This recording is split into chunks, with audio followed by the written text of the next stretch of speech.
കണ്ണുകൾ തുറന്ന് കർത്താവിനെ കാണാം. ഇതാ ദിവ്യകാരുണ്യത്തിൽ ഈശോ ഉണ്ട്. മക്കളെ, ഇറങ്ങോട്ടും നോക്കരുത്, ഈശോയിലേക്ക് തന്നെ നോക്കാം.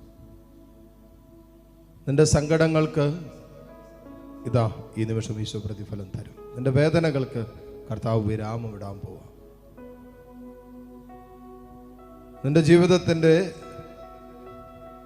പ്രതീക്ഷയും പ്രത്യാശയും നഷ്ടപ്പെട്ടു പോയ അനുഭവങ്ങളെ കർത്താവ് വിശുദ്ധീകരിക്കാൻ പോവാ. മനുഷ്യർക്ക് പറ്റാത്ത പലതും ദൈവത്തിന് സാധ്യമാക്കി തരാൻ പറ്റും. മനുഷ്യന് ചിന്തിച്ചിട്ട് ഒരെത്തും പിടുത്തവും കിട്ടാത്ത വിഷയങ്ങളിൽ ദൈവാലോചന നമ്മെ സഹായിക്കും.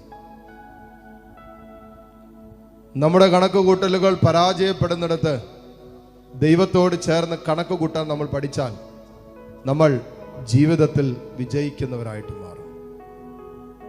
ഇതാ നമ്മുടെ കർത്താവ്, നമ്മുടെ ഈശോ നമുക്ക് വേണ്ടി കാൽവരിയുടെ നെറുകയിൽ മുറിവേറ്റവനായ, എനിക്കും നിനക്കും വേണ്ടി തുറക്കപ്പെട്ടവൻ, തൻ്റെ മാറിടം നമുക്കായി തുറന്നു തന്ന ജീവിക്കുന്ന കർത്താവ് ഈ അൾത്താരയിൽ. എത്ര കണ്ടാലും മതി വരാത്ത തമ്പുരാന്റെ മുഖമാണിത്. സ്വർഗത്തിൻ്റെ മുഖമാണിത്. സ്വർഗത്തിൻ്റെ മുന്നാസ്വാദനമാണ് മക്കളെ. ഇത് സ്വർഗത്തിൻ്റെ മുന്നാസ്വാദനമാണ്. സ്വർഗത്തെ അനുഭവിക്കാൻ നീ സ്വർഗത്തിൽ പോണമെന്നില്ല. ഇതാ ഈ ദിവ്യകാരുണ്യ നാഥന്റെ സാന്നിധ്യത്തിലായിരിക്കുമ്പോ സ്വർഗം ഭൂമിയിലേക്ക് ഇറങ്ങി നിൽക്കുകയും ഈ ദിവ്യകാരുണ്യം സ്വർഗത്തിന്റെ മുന്നാസ്വാദനമാണ്.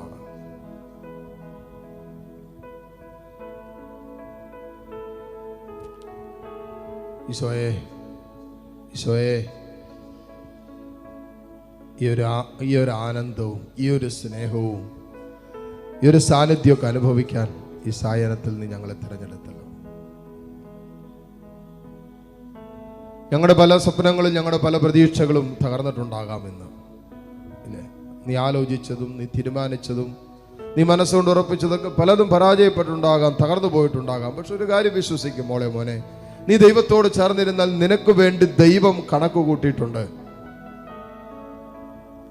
നീ നിന്റെ ജീവിതത്തിന് വേണ്ടി കൂട്ടിയത് തെറ്റിപ്പോയെന്നേ ഉള്ളൂ. പക്ഷേ കർത്താവ് നിനക്ക് വേണ്ടി കൂട്ടിയ കണക്ക് ഒരിക്കലും തെറ്റില്ല. അതൊരിക്കലും തെറ്റിപ്പോകുന്ന കണക്കല്ല. ഈ നിമിഷങ്ങളിൽ മക്കളെ, നിങ്ങളുടേതായ എല്ലാ സ്വകാര്യ വേദനകളെയും ഈശോയോട് പറഞ്ഞ് പ്രാർത്ഥിക്കട്ടെ, സമർപ്പിച്ച് പ്രാർത്ഥിക്കട്ടെ. രോഗികളായിട്ടുള്ള മക്കൾ എല്ലാവരും പ്രത്യേകം നിങ്ങളുടെ രോഗാവസ്ഥകളെ കർത്താവിന് കൊടുക്കട്ടെ. ഈശോ നമ്മളെ ആശീർവദിക്കാൻ പോകുന്ന സമയമാണ്. തമ്പുരാന്റെ ആശീർവാദം, അതിശക്തമായ സാന്നിധ്യം നമ്മളിലേക്ക് ആ നിമിഷം തന്നെ വെളിപ്പെടും. രോഗ അവസ്ഥകളുള്ള മക്കൾ നിങ്ങളുടെ രോഗങ്ങളുള്ള ശരീരഭാഗങ്ങളിൽ കരങ്ങൾ വെച്ച് കർത്താവിൻ്റെ ആശീർവാദം ആ വിഷയത്തിലേക്ക്, ആ രോഗാവസ്ഥകളിലേക്ക്, ആ ശരീരഭാഗങ്ങളിലേക്കൊക്കെ വിശ്വസിച്ച് ഏറ്റെടുത്ത് ഈ നിമിഷം പ്രാർത്ഥിച്ചുകൊണ്ട് ഈശ്വരാശീർവാദം സ്വീകരിക്കട്ടെ. പരിശുദ്ധ പരമമാ